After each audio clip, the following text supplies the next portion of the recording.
কালকে ওঠে সাপের মতো লক্ষিন্দরকে ছবল মেরে দেব। তখনই বেহুলাকেও 7 সমুদ্র 13 নদী পেরিয়ে স্বর্গে পৌঁছে যেতে হবে। কি তুফান, ডায়লগটা কেমন দিলাম? দারুণ ডায়লগ দিয়েছি। এবার আমি তোকে একটা ডায়লগ দিই, তুইও সেটা মন দিয়ে শোন। দেখ, তোকে আজকে পর থেকে তোকে সারা জীবন ওই জেলে ভাতটাই খেতে হবে। তাই আর যখন আমার বিয়ের আসরে এসে পড়েছিস তখন দুটো খেয়ে যাস জেলের ভাত। হ্যাঁ, কারণ আমি যে তোকে অ্যারেস্ট করবো, আর তারপর তো সারা জীবনে জেলে ভাতটাই খেতে হবে। তুই আমাকে অ্যারেস্ট করবি মানেটা আমি বলছি। আপনারা কেউ ওনার পরিচয় জানেন না। উনি ভবানী স্পেশাল ক্রাইম ব্রাঞ্চের অফিসার মিস্টার তুফান চ্যাটার্জি। কি আমার আসল পরিচয়টা পেয়ে তোমরা চমকে উঠলে নাকি? না না, মানে আমরা তোকে বুঝতেই পারিনি যে তুফানদা। Sorry sir. আরে তো ওই সরি তো ওই সব ক্রিমিনালদের কাছে, তোমাদের কাছে আমি যা ছিলাম আমি তাই থাকবো। না, থাকবি না। আর আমি তোকে থাকতেও দেব না।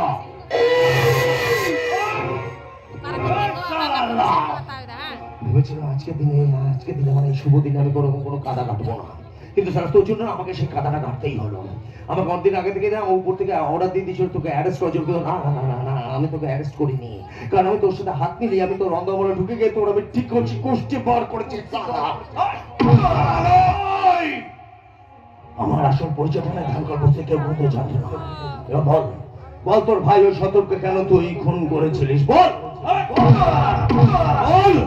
বল হীরার জীবনটা কেন তুই শেষ করেছিস? বল কেন তুই হুড়ো কাউকে মারতে চেয়েছিলিস? বল কেন তুই তোর কাকে মাকে দিয়ে খুন করেছিলিস? তোর কাকে বলিস না, পুলিশ বাড়ি থেকে উদ্ধার করেছে। বল কেন?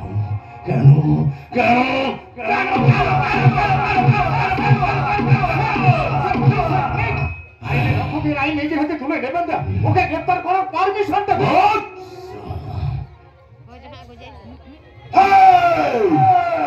সারা তখন থেকে কেলিয়ে যাচ্ছে আর তোমাদের খুব আনন্দ হচ্ছে, তাই না? সারা কি মট্টা করলো রে ভাই। এই আমি কি মন্দিরের ঘন্টা? তখন থেকে বাজিয়ে যাচ্ছিস।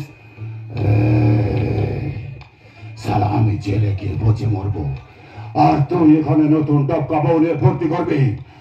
না তোমার না, তোকে তো মারবো বটে, তবে তার আগে রাজলক্ষ্মীকে।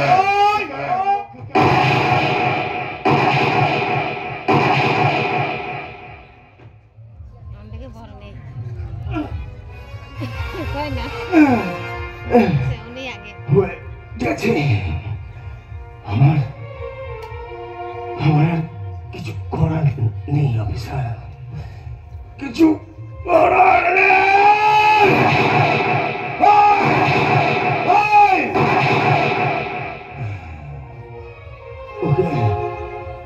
নিয়ে যা,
ঝরে গেল